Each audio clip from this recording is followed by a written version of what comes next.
राधे राधे। हाँ जी। राधे राधे महाराज जी। जी मेरा पूछना था कि आपके तो बहुत सारी औरतें दीवानी हैं क्योंकि आप इतने सुंदर और समर्थ हो। आपका कभी किसी पे क्रश हुआ है क्या? है आपका कभी किसी पे क्रश हुआ है क्या? क्रश क्या होता है? आपको किसी पे दीवाना बनाया है क्या? आपको किसी पे? तो हम तो भगवान के दीवाने हैं ही, भगवान की नहीं दीवानी नहीं, है। औरतों में दीवानी औरतें हैं, आपकी गोपियां हैं। अरे सब हमारी माँ बहन है, कोई नहीं दीवाना है। अरे कभी नहीं आया क्या? भैया ये पूछने तुम वृंदावन आई हो? हैं? क्या बोला उन्होंने? ये पूछने वृंदावन आई हो?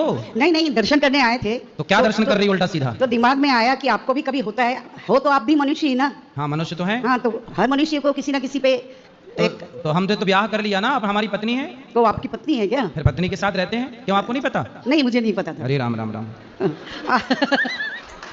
तो हमारी पत्नी है, पत्नी के साथ रहते हैं, बच्चे भी हैं भगवान के दिए 2। अच्छा, भगवान ने दिए? क्यों आप किसकी दी हुई हो? नहीं, हम भगवान के नहीं दिए ना, हम तो पापा मम्मी के बीच के दिए हुए हैं। अच्छा, आपके पिताजी गए थे आपकी माँ के पेट में आपको बनाने? नहीं, हाँ एक्चुअली साइंटिफिक प्रोसेस है उसमें तो। साइंटिफिक प्रोसेस है? हाँ, साइंस से प्रोसेस है कि भैया स्पर्म जाता तो है। मतलब वैज्ञानिक गए थे आपकी माँ के पेट में? नहीं, वैज्ञानिक नहीं गए थे, पिताजी का स्पर्म गया था। हाँ, तो फिर वो कैसे बन गए? पानी की बूंद से आप कैसे बन गई? आंखें कैसे बन गई? कोई तो रहा होगा बनाने वाला। वो थर्ड पावर है। कौन है वो? वो तो ऐसे तो कहते हैं भगवान है, लेकिन दूसरे अब मुस्लिम कहते हैं खुदा है, अलग अलग लोग अलग अलग कहते हैं। मुस्लिम खुदा मानते हैं, हम भगवान पर है तो ईश्वर एक ही। हाँ, तो मतलब आप ईश्वर को नहीं मानती? मैं मानती हूँ, लेकिन थर्ड पावर है, एक यही मानती हूँ। तो मतलब माँ के पेट में जिसने रचना की आपकी, वो कौन था? मैं तो यही मानती हूँ कि माता पिता का संगम हुआ तो मैं पैदा संगम हुई। हुआ, बात सही है। उसके आगे का प्रोसेस किसने किया? हाँ, उसके आगे का प्रोसेस तो पेट में अपने आप ही क्रिएट करता जाता है। अपने आप में होता है? अपने आप कैसे हो जाएगा? आपने कपड़े पहने हैं, अपने आप बन गए? किसी ने बनाया है? कपड़े तो बनाए हैं, वरना हम तो नेचर के हाँ, करीब थे। ये बताओ, आपके कपड़े बिना बनाए बन सकते हैं? नहीं। अच्छा, आपका मोबाइल बिना बनाए बन सकता है? नहीं नहीं। आपका चश्मा बिना बनाए बन सकता है? ये सब तो आदमी बनाते हैं ना। हाँ, इंसान जब बनाते बिना हैं। बनाए कपड़ा नहीं बन सकता, मोबाइल नहीं बन सकता, तो बिना बनाए आप कैसे बनी होंगी? ये तो सोचो। आपको भी तो बनाने वाला कोई है। हाँ, उसी का नाम भगवान है। यही हैं? आप मानती नहीं हो ईश्वर को? मानती हूँ मैं, तो मतलब आप थर्ड पावर, जो माँ के पेट में माँ बाप का योगदान इतना है कि उनके द्वारा केवल माँ बाप का संग हुआ, उसके बाद जो पानी की बूंद से निर्माण हुआ, वो निर्माण करने वाला कौन है? बस ये बताना है आपको। कौन है? वही आपने कहा जो भगवान जी हैं। तो अभी समझ में आया आपको? हाँ जी। पहले नहीं था पता? नहीं, मैं तो साइंस का प्रोसेस मानती थी। साइंस का? तो साइंस के प्रोसेस से, साइंस का प्रोसेस अपनी जगह है, ईश्वर का प्रोसेस अपनी जगह है। तो आप बताओ, आप साइंस से बनी हो कि भगवान से बनी हो? अब ये बताओ।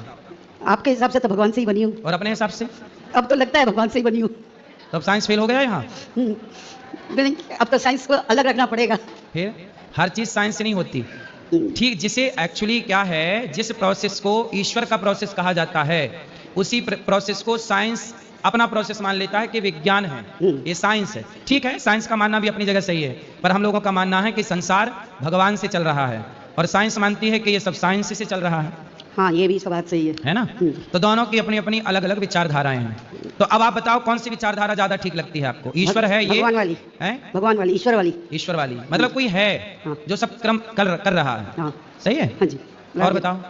एक और सवाल था। क्या? मैं चाहती हूँ कि मरने के बाद में शरीर दान दे, और हिंदू में शरीर दान मतलब शरीर जलाया जाता है, तो घर वालों का कहना है कि वो कटा पीटा शरीर देंगे, वापिस सारे अंग निकाल के देंगे। तो मत करो। अंग दान करते हैं लोग, अंग दान करना भी अच्छा है, परंतु शरीर के कुछ हिस्से का ही सही अंतिम संस्कार जरूर होना चाहिए, क्योंकि अंतिम संस्कार जिस तिथि पे होगा, उसी तिथि से आगे उसकी 13वीं की तिथि निश्चित होगी 13 दिन बाद, और उसी तिथि पे आगे चल के उसका श्राद्ध पिंडदान सब कुछ होगा। इसलिए अंतिम संस्कार होना भी जरूरी है। नहीं तो वो तो शरीर तो वापस देते ही है उनसे पार्ट्स निकाल के। हाँ, कोई दिक्कत नहीं है। तो ये अच्छा काम कर। हाँ, अंगदान भी करते हैं लोग, करना भी चाहिए। राधे राधे।